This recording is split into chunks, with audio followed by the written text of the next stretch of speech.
मेरे प्यारे बहन भाई और मित्रों, कैसे हो आप? आज हम बात करने वाले हैं टोबसिन आई ड्रॉप के बारे में। इस आई ड्रॉप के क्या फायदे क्या नुकसान इस में आपको जानकारी जाने वाले हो। चलिए दोस्तों वीडियो स्टार्ट करते हैं। तो दोस्तों अब हम इस आई ड्रॉप के फायदे के बारे में बात कर लेते हैं। तो दोस्तों अगर आपकी आंखों में लालपन आता हो, यानी कि आपकी आंखों में लाली आती हो, तो आप उसमें भी इसको डाल सकते हो। या आपकी आंखों में दर्द होता हो, उसमें भी ये आई ड्रॉप ज्यादातर देखने को मिलती है। और यदि आपको खुजली होती हो, आंखों में खुजली आती हो, इशिंग होती हो, तो उसमें भी आप इसको डाल सकते हो। ये आई ड्रॉप आई डिस्चार्ज में भी डाली जाती है। या आपकी पलकों में सूजन आना, यानी कि आपकी पलकों पर सूजन आ गई हो, बहुत से व्यक्तियों में ऐसा देखने को मिलता है, तो उसमें भी आप इस आई ड्रॉप को डाल सकते हो। और इसी के साथ साथ यदि आपको रोशनी में जाने से आंखों के सामने परेशानी होती हो, उसमें भी आप इस आई ड्रॉप को आसानी से डाल सकते हो। और दोस्तों इसी के साथ साथ बैक्टीरिया कंजिलिटी होना, यानी कि वायरल इन्फेक्शन होना, उसमें भी आप इस आई ड्रॉप को डाल सकते हो। और इसी के साथ साथ आंखों में चोट आ जाना,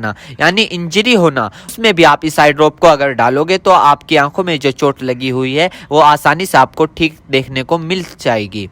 फॉरेवल प्रैक्टिकल चला गया हो, यानी कि बैक्टीरियल इन्फेक्शन हो गया हो आपकी आंखों में, तो दोस्तों आप उस दिक्कत में भी इस आई ड्रॉप को डाल सकते हो। यदि आप वेल्डिंग कर रहे हो बिना चश्मे के, आपकी आंखों में लाली आ गई हो, दोस्तों आप उसमें भी इसको डाल सकते हो। यदि आपका व्हाइट पार्ट में सूजन आ गया हो, यानी कि आपके जो आंखों का व्हाइट पार्ट होता है उसके चारों तरफ सूजन आ गई हो या उसके अंदर सूजन आ गई हो, तो दोस्तों आप उसमें भी इस आई ड्रॉप को डाल सकते हो। यदि आपको सुबह उठने पर आपकी पलकें चिपचिपकी महसूस होती है, तो उसमें भी आप डाल सकते हो। फिर सूजन आती हो, यानी कि पलकों पर सूजन आती हो, उसमें भी आप इसको डाल सकते हो। आंखों में चोट लग गई हो, इंजरी हो गई हो, उसमें भी आप इसको डाल सकते हो। और दोस्तों सबसे बड़ी बात यह है कि अगर आपकी आंखों में अल्सर हो गया हो, यानी कि आपकी आंखों में छाले पड़ गए हो, उसमें भी आप इसको डाल सकते हो।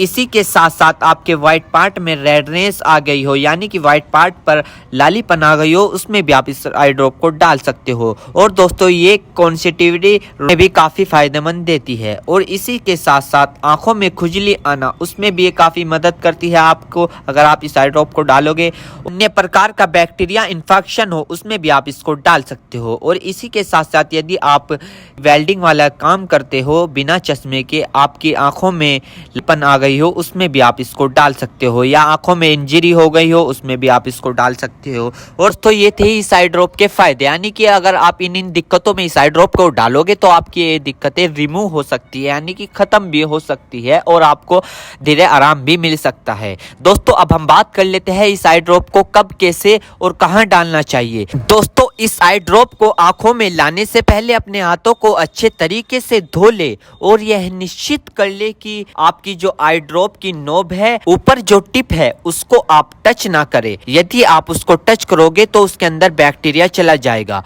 और जिस व्यक्ति की आंखों में इसे डालना है तो उसकी गर्दन ऊपर करे या फिर उस व्यक्ति को लेटा दे और आंखों को नीचे से पकड़कर पूरा खोले और इस ड्रॉप को आंखों में डाले। और फिर कम से कम उसकी आंखें 2 से 3 मिनट तक बंद रखे, जिससे कि उसको बहुत अच्छा रिजल्ट मिल सके। इस आई ड्रॉप को आप दिन में 2 से 3 बार भी डाल सकते हो या 2-2 बूंद एक बार भी डाल सकते हो। और इसके अलावा जो आपके डॉक्टर आपको सजेस्ट करे, यानी जितनी आपको डालने को बताए, उस प्रकार भी आप इसको डाल सकते हो। और दोस्तों इसी के साथ साथ आपको एक बात विशेष रूप से ध्यान रखनी है, किसी भी प्रकार की आई ड्रॉप बिना डॉक्टर की सलाह के नहीं लानी चाहिए, क्योंकि आंखें है तो रोशनी है, जान है तो जहां है, वरना सब मिट्टी समान है। हम इसके साइड इफेक्ट के बारे में बात कर लेते हैं, यानी कि इसके क्या क्या साइड इफेक्ट है। वैसे तो इसके कुछ खासकर साइड इफेक्ट नहीं है, फिर भी कुछ ऐसे देखने को मिल सकते हैं, जैसे कि दोस्तों आंखों में एकदम से चुभन हो सकती है, अचानक से आंखों में जलन महसूस हो सकती है, या रेडनेस अचानक से बढ़ सकती है, आंखों में दर्द या सूजन आ सकती है अचानक से कुछ समय के लिए, या किसी व्यक्ति में सर दर्द आ सकता है या चक्कर आ सकता है। ये किसी किसी में आ सकता है, सब में नहीं। तो ये इसके कुछ साइड इफेक्ट है। तो दोस्तों इन सभी के साथ साथ यह बात भी आपको ध्यान रखनी है, यदि आई ड्रॉप पर ईयर ड्रॉप लिखा हुआ है तो आप उसको कान में डाल सकते हो, या ईयर ड्रॉप नहीं लिखा है तो आप उसको नहीं डाल सकते। दोस्तों अगर आप इस आई ड्रॉप को यूज कर रहे हो और आपको इससे कोई भी परेशानी या तकलीफ या किसी भी तरह का साइड इफेक्ट देखने को मिला हो तो तुरंत इस आई ड्रॉप को डालना बंद कर दे, घबराए नहीं और अपने डॉक्टर से संपर्क करें। उम्मीद करता हूं दोस्तों अब आप समझ गए हो। तो ये थी टोबासिन आई ड्रॉप की इन्फॉर्मेशन फुल जानकारी। दोस्तों अगर आप हमारे चैनल पर नए हैं तो चैनल को सब्सक्राइब करें और इस वीडियो को ज़्यादा से ज़्यादा शेयर करें। थैंक यू, धन्यवाद।